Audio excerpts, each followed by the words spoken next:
성도님들 예부터 이제 사람들은 어떤 직책을 가진 사람 혹은 아주 특정한 집단을 좀 신성시하는 경향이 있었습니다. 특히 그들이 사회 지도층 인사이고 많이 배웠고 또 교양도 풍부하다라고 생각하면 이제 '나와는 다를 거다. 나보다는 나을 거다.' 혹은 '그들의 삶에는 거짓도 없을 것이고 위선도 없을 것이다.'라는 게 은연중에 그런 생각을 가지게 됩니다. 그런데 현실을 보면 이제 그런 믿음들이 착각이었다는 걸 알게 되죠. 뭐 예를 들어서 그냥 뭐 안 그런 분도 계시겠지만 대한민국 국회에는 300 명의 국회의원이 있습니다. 개개인별로 보면 정말 국민의 선택을 만큼 대단한 분들이고 또 경력도 화려하고 많이 배웠습니다. 그런데 이상하게 모여서 하는 일을 보면 그 다 국민들을 그렇게 잘 실망시킵니다. 뭐 어느 정당이 어떻게 주도권을 잡든지 간에 똑같이 국가와 국민의 이익을 챙기기보단 그 자기 자리, 자기 정파 또 자기들의 이속을 먼저 챙기기에 급급하기 때문입니다.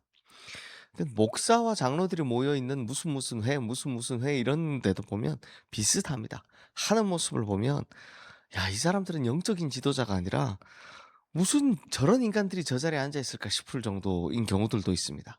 그러니까 하나님은 없고 오로지 뭐 돈 혹은 의리 이런 명분 아래 학연, 지연, 혈연만 있을 뿐이죠.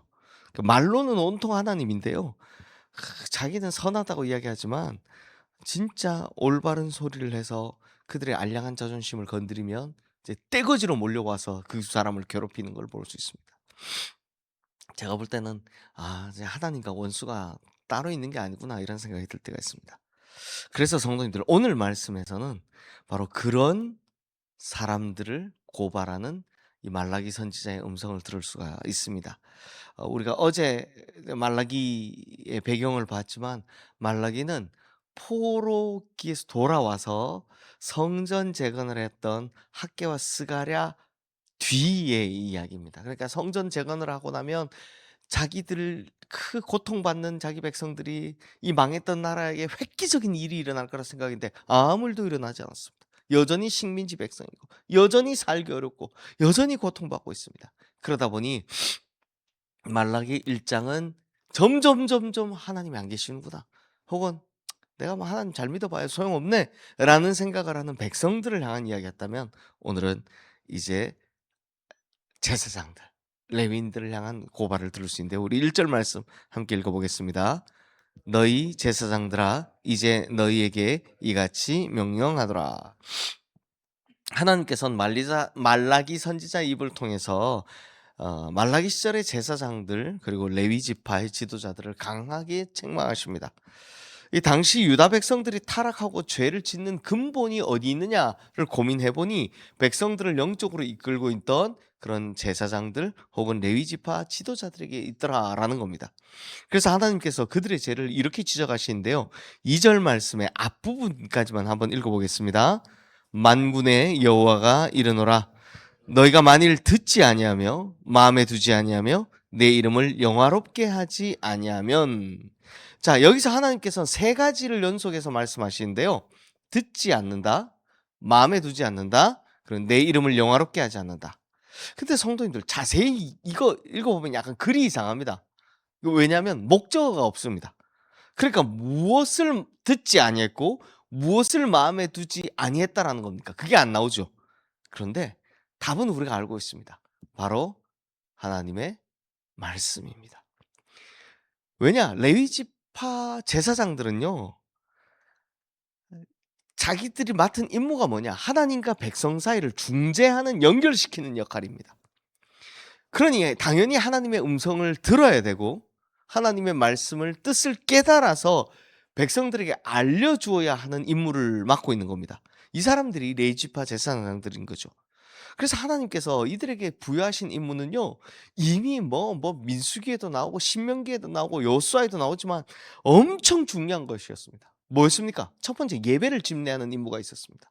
그리고 두 번째 백성들에게 분쟁이 생길 때 그들을 심판하고 조정해 주는 재판장의 임무가 이들에게 있었습니다. 그리고 세 번째 백성들에게 신앙을 양육시키는 즉 말씀을 가르치는 임무가 이들에게 있었습니다. 그래서 레위 지파에게는 땅을 주지 않고 다 흩어진 지파 속으로 하나씩 하나씩 다 집어넣어 놨던 겁니다. 이거 하라고. 이것이 이제 그들이 해야 되는 책임이었습니다. 보시면 레위 지파의 모든 일은 다 하나님의 말씀과 연관이 있습니다. 말씀을 중심으로 예배드리고 말씀을 중심으로 재판하고 말씀을 중심으로 신앙 교육해야 하는 겁니다. 그런데 레위 지파의 지도자들은 그걸 했다 안 했다? 안 하더라는 겁니다. 말씀을 마음에 두지도 않고 듣지도 않았습니다. 그렇다면 성도님들 좀 이상하죠? 하나님 말씀을 빼버리면 이 사람들은 뭘로 백성들을 지도했다는 겁니까? 뭘로 재판하고 뭘로 가르친 겁니까? 자, 하나님 말씀을 빼고 백성들을 가르칠 수 있는 건 이것밖에 없습니다. 첫 번째는 가십을 주도해서 만든 여론, 두 번째는 자기 경험. 그러니까 사람들의 다수의 생각과 자기 경험, 이 두 가지밖에 없는 겁니다. 이것들로 이제 백성들을 지도한 겁니다. 성도님들, 요게 바로 타락입니다. 즉, 이 왜 타락이라고 하냐면 하나님 말씀을 떠나서 하는 모든 행위가 다 타락이기 때문입니다. 성도님들, 우리 타락이라고 하면 뭐 물질적인 거나 혹은 성적인 거나 그렇게 타락한다고 생각하는데 아닙니다. 하나님 말씀을 떠나서 자기 뜻대로 자기 경험대로 하는 백성들을 가르치는 모든 것이 다 타락입니다. 우리는요, 하나님 말씀을 어기는 것 정도는 타락이 아니라고 생각을 하는데요. 이게 엄청난 타락입니다. 모든 일을 하나님 말씀으로 하지 않는 것이 심각한 타락이고 이것이 심각한 죄악으로 나가는 겁니다. 자, 성도님들 예를 들어 볼게요. 죄송합니다.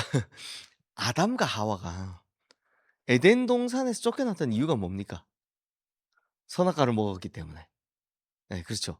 그런데 정확히는 선악과를 먹기 이전에 벌써 문제가 생겼습니다. 뭐였습니까? 하나님께서 선악과를 먹는 날에 정령 죽으리라. 이게 인간에게 주신 첫 번째 명령이 있습니다. 사실 그 앞에 명령은 뭐 생육하고 번성하고 다스리라 이게 있지만 아담과 하와에게 딱 준 명령은 그거였습니다. 선악과를 먹는 날에 정령 죽으리라. 그런데 뱀이 와서 유혹하는데 이미 이 사람들의 마음이 하나님 말씀이 없다라는 걸 알아서 정확히 유혹하는 겁니다. 뱀은요 틀린 말 하지 않습니다. 그 먹는 날에 정령 죽는다고 하더냐? 먹는 날에 어떻게 된다고 하더냐? 그냥 이렇게 물어보는 겁니다. 뱀은 막 선악과를 따서 입에 넣어준 적이 없습니다.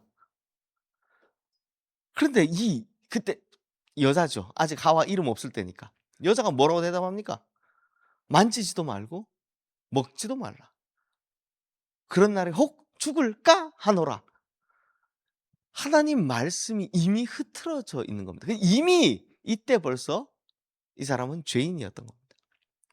그걸 정확히 사단이 알고 파고 들어오는 겁니다.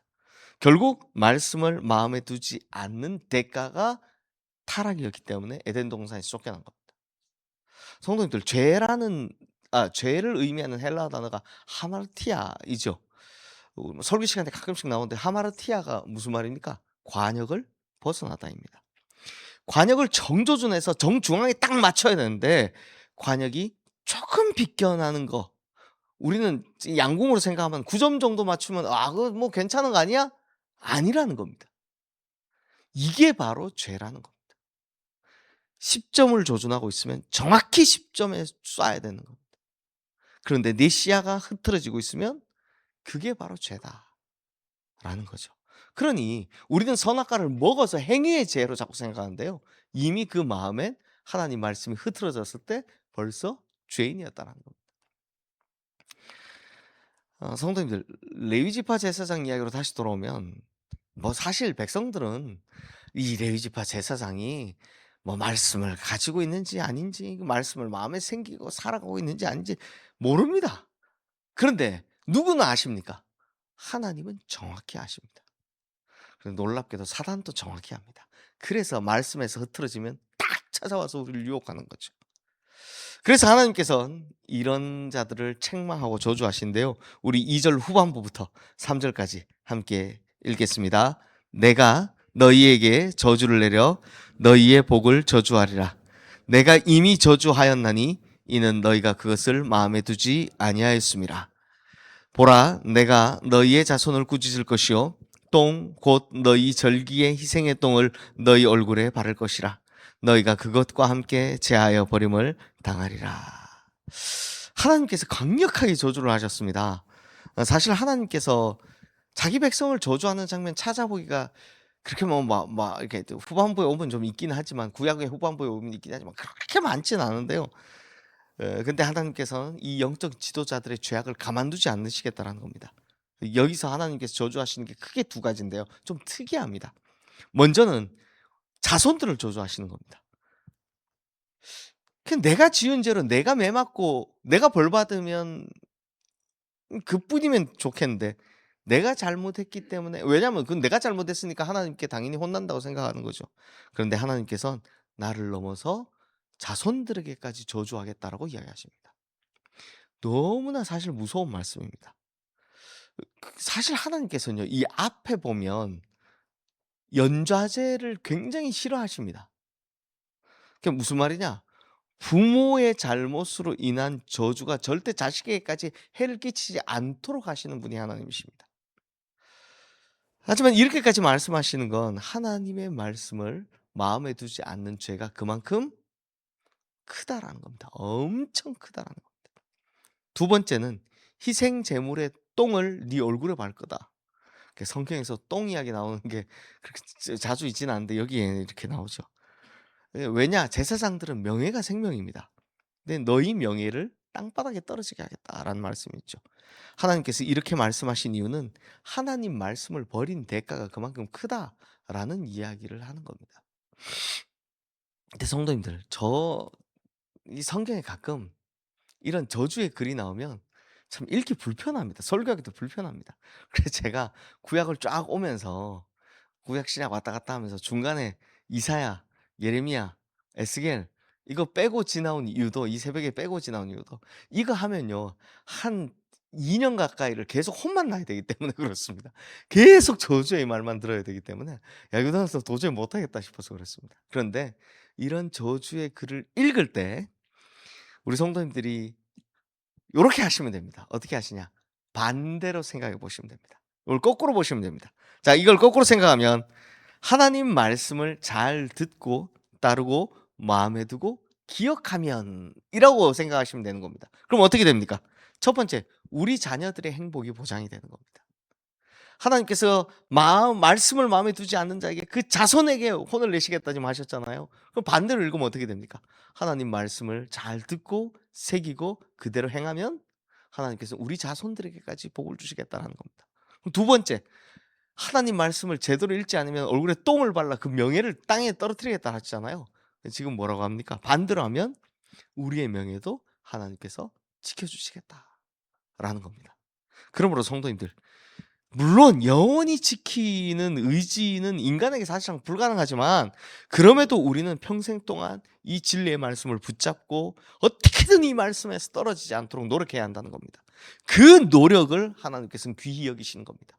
순간순간 실패하고 무너지고 할 때 있죠. 그러나 하나님은 우리의 마음을 보시는 분이시기 때문에 그 노력을 귀히 보시는 겁니다. 그러므로 우리 성도님들, 말씀의 관역을 삶으로 적중시키며 살아가시기를 항상 노력하시고, 혹 무너지시면 또다시 결단해서 일어나서 그렇게 살아가시기를 주님의 이름으로 축원합니다. 그래서 우리의 자손과 우리의 명예가 다 지켜지는 우리 성도님들 다 되시기를 주님의 이름으로 축원합니다. 이 시간 오늘 주신 말씀 기억하며 우리 함께 기도하겠습니다.